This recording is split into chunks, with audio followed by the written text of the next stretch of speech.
The Fault in Our Stars is a 2014 American coming-of-age romance film directed by Josh Boone from a screenplay by Scott Neustadter and Michael H. Weber, based on the 2000 novel of the same name by John Green.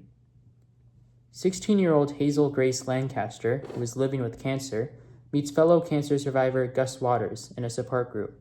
The two quickly connect over their sharp humor and shared love of literature, especially in Hazel's favorite novel, An Imperial Affliction by Peter Van Houten. When Gus arranges a rare opportunity to meet the book's elusive author, the pair sets off on a heartfelt journey that becomes one of the most meaningful experiences of their lives. All right, so I watched The Fault in Our Stars. I realized I haven't really watched a coming-of-age romance film in a while, and I'm, of course, as a avid film buff and avid film connoisseur / watcher, I'm always trying to expand my palette.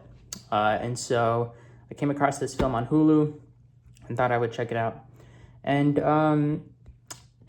it's all right. I feel like I've seen reviews of this film. People are saying, oh, it's a tearjerker, such a powerful film, so emotional, roller coaster. And I can totally see all of those reactions, by the way, if you're in the right audience demographic. And to be honest, I don't think I necessarily am, even though the ages of the characters are basically around my age. I'm pretty sure Hazel is 16, of course, but I think Gus is somewhere around 18 going on 19.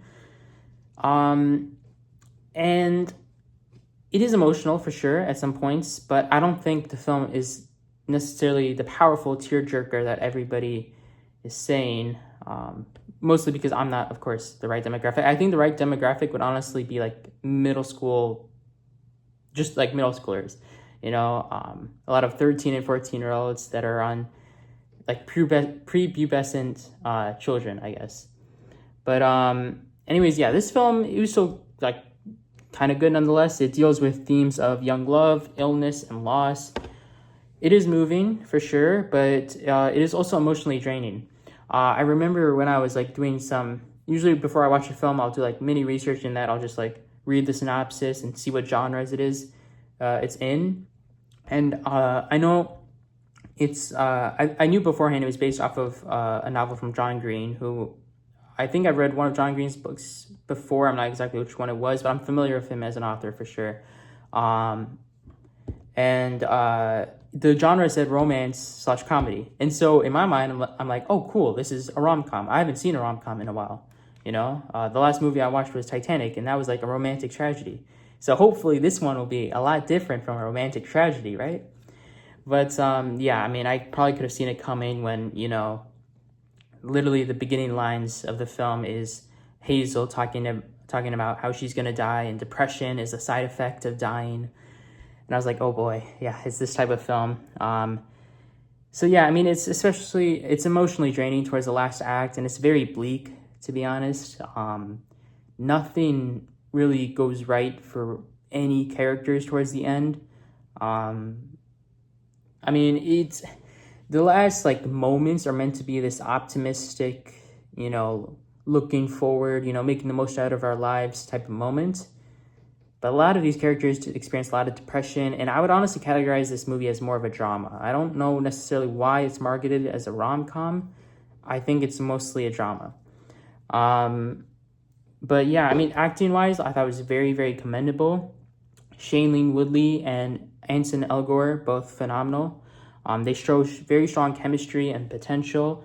I genuinely think Shailene Woodley should have been nominated for a Golden Globe, or at least received some award recognition or nominations, because her performance, as a girl that's, about to pass away from cancer, presumably, I thought her performance was really nice. And you also have supporting actors like Willem Dafoe, which was honestly a huge jump scare. I was not expecting to see him in this film. I mean, I won't say which character he plays, but he was definitely a huge jump scare. And even though he's only in the movie for like maybe 10 minutes max, him and Laura Dern too, I think both of them deliver memorable performances. Laura's obviously plays the mother of Hazel, and she's obviously in the movie a lot longer, but both of them just like super memorable.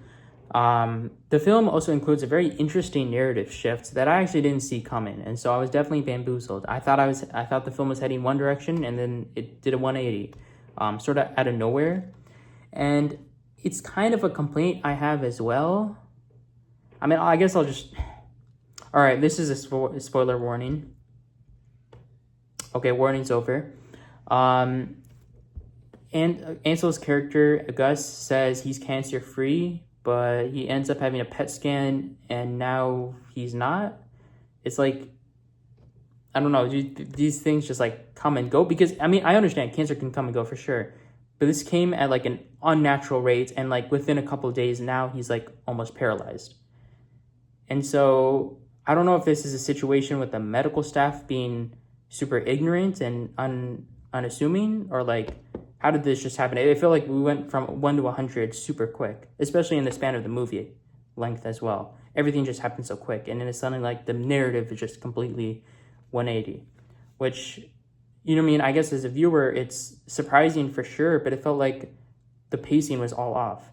But yeah, I mean, that's just that's the end of that warning for sure.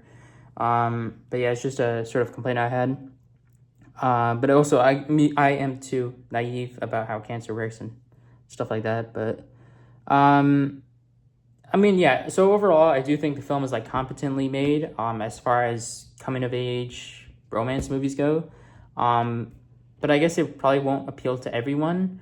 Mostly because, I mean, I saw some people actually disliking this film because of how emotional it was, which is kind of crazy, because I think they too were under the misconception that this was a lighthearted film, which in fact it is really not.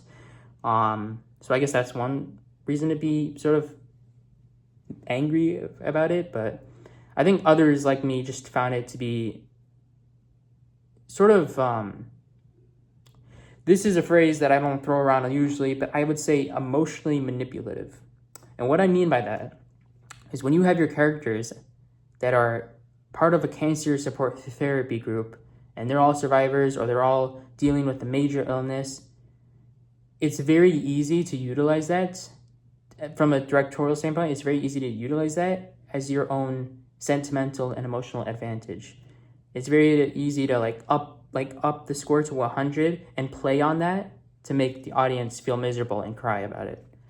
And so that's why I genuinely think that the only thing that was really worth crying about was I'm forgetting the character's name. It's the character that Nat Wolff plays, who, by the way, Nat Wolff is also great in this film. I honestly need to check more of his movies. I think he's in another coming of age movie called Paper Towns. I'll probably check that out another time or so.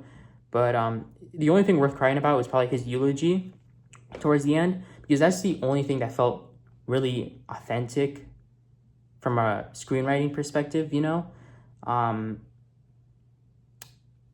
don't know. His eulogy it was probably the only thing worth crying about, because, you know, from a screenwriting perspective, it's about a friend who's going to miss his friend, and, well, a friend who's like literally mourning the death of his other friend, and I don't know, it just felt a lot more authentic to than what the screenwriters were trying to do by like saying, oh, a character passes away, so that's something worth to be sad about because they passed away and they were dealing with cancer the entire time. I don't know, man. It just feels a bit manipulative. You know, it's like you're telling me how to feel sad about this, when in reality, audience reactions should be a lot more natural. That might be a weird complaint, but it's just I just thought it was something to point out. But yeah, I mean, thematically, I think this movie hits all the right targets. It emphasizes the importance of friendship, familial bonds. Sorry, I keep losing my spot. Sorry. Yeah, so friendship, familial bonds, making the most out of our life, even in the face of adversity. Actually, one of my favorite writing moments, one of my favorite dialogues. I was talking about screenwriting earlier. That's probably why I was thinking about that. But one of my favorite dialogue moments was actually during the group therapy session, which is the therapy for all the cancer kids going through stuff like that. And I think we're introduced to Gus as a character, and he basically talks about his fear of oblivion, which is sort of talked about again towards the ending. So I thought that was a nice callback as well, because it's an interesting fear of oblivion. But then Shailene Woodley's character, Hazel, she stands up, protests, and says, well, we're all going to die soon, so your fear of oblivion is kind of stupid. It's kind of redundant. She obviously didn't say it like that, but what she said I thought was a lot more meaningful and a lot more impactful, and I actually kind of appreciate it. It was actually one of the few moments of this film I actually I respect that. That was a nice dialogue. But yeah, I mean, overall, this movie, the ending is really hard-hitting. I'm pretty sure, from what you've heard so far, you probably already know what the ending is about anyways. So it's probably not recommended for highly sensitive viewers, or those looking for lighthearted comedies like me. That's what I thought I was looking for. Should have known better. But yeah, it's definitely more appropriate for older teens. There's actually quite a lot of adult themes going on. People are having like midlife crises in this movie, and it's kind of downplayed for comedy or like comedic effects sometimes. It's kind of weird. Like a character gets broken up with someone, another character is a recluse and just drinks all the time. I don't know. It is kind of downplayed for a comedic effect sometimes. But while I do think the beauty and emotional depth that this movie sometimes possesses, it can be appreciated for sure. I don't genuinely think that this is a film that warrants frequent rewatches. I actually don't see myself watching this movie again unless I was forced to. Which, I mean, it makes it sound like this is a terrible film, but it's just like, all in all, this film, as far as, teenage romance movies go, it's kind of meh. And I understand, well, I mean, it's about, cancer survivors. That's pretty original. Sure, but that's like the plot. That's like a story element that you can't necessarily change. And so you can't necessarily rely, if you want to develop a romance, it can't just focus on those story elements. You have to build it further from that.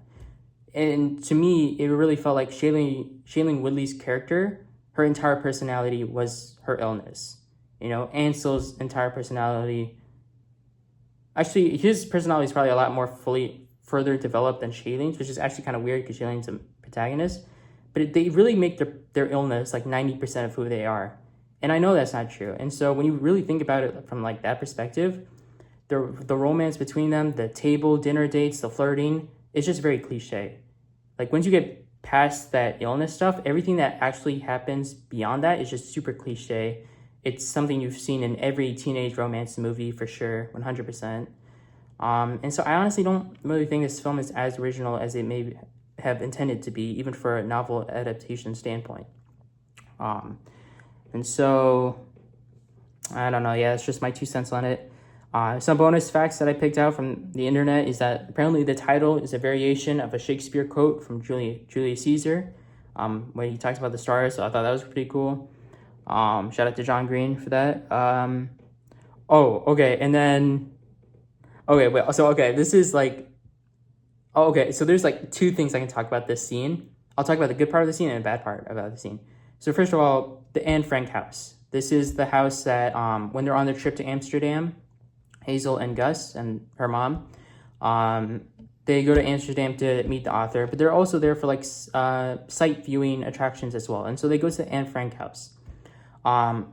First, the good thing I'll say about it, apparently the interiors of that Anne Frank like setting, or like the production site house, the interiors were actually replicated of the actual house because they weren't given permission to enter the premises of the actual house. So everything was actually like created by the production designer. So I just thought that was cool because I thought it was the actual museum, but it's cool that, shout out to the production team is what I'm trying to say. Shout out to the set design team. Because the interiors looked obviously very authentic. But okay, now I'm gonna get into my hugest flaw for this film. This is the reason why this film, I'm gonna say right now, the film is a 6 out of 10. Okay, The Fault in Our Stars is a 6 out of 10. The reason I'm gonna give it this score is by far the cringiest, craziest, wackiest scene in this film is the first kiss between Gus and Hazel. And I'm gonna spoil it. I don't care. Okay, I'm gonna spoil this. It happens at the Anne Frank house. Okay, and by the way, Hazel has this condition where like her lungs fill up with water, and it's very hard for her to breathe at certain points. And so when she's walking up the stairs of the Anne Frank house, it's a lot for her. You know, it's very tedious. It's a lot of work, and she's basically dying once they get to like the attic room. Okay, she's practically like physically dead at that point, and she's breathless. And for some reason, the first kiss happens in that attic room. She just looks at Gus, because Gus, I guess, kind of... First of all, it's Gus's and that other lady's fault for even pushing her to go up the stairs. I genuinely thought she would faint. Okay, I'm actually surprised she didn't faint, because that is just terrible boyfriend behavior. And whoever that tourist guide... First of all, that tour guide... I don't care if she was trying to be nice. She's literally working for this asshole who's the author. I'm also spoiling that. The author is an asshole. I can't even believe I'm even saying this. But I'm just sorry. I'm just so worked up on this scene because they kiss in the attic. And then after they kiss, everybody starts applauding around them. And I'm like, what? Is this something to applaud about? Everybody's just clapping their hands and smiling and hollering and hooting. And I'm like, what happened? This is straight out of a Disney scene. I'm not even joking. Everybody's so jolly in this movie, okay? Everybody's so jolly. And it's like, the only people that are not jolly was probably that author dude. But even then, it's Willem Dafoe, and how can you hate Willem Dafoe? And I don't know, this entire time, I was thinking to myself, like, every other 5 minutes of watching this film, I'm like, is this a Disney Channel film? Like, is this a DCOM? Like, it feels like a sitcom, a genuine like sitcom, just for our amusement. Everything's played out for laughs. The kiss, which was so out of place and there was no setup for whatsoever, and which, I mean, it's weird that you would want setup for a first kiss, but obviously this whole movie is about a teenage romance, so you would want it to be this huge thing. It happens in an Anne Frank house and everybody's clapping around them. Like, what in the Disney Channel is...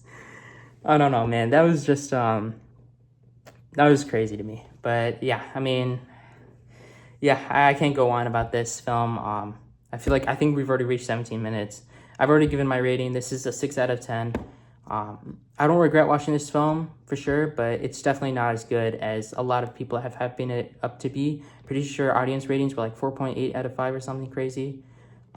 It's all right. It's decent. It's nothing like that though. So, I might have to read the novel to actually do the storyline justice, but yeah. Anyways, that's about it. Hope you enjoy it. See ya.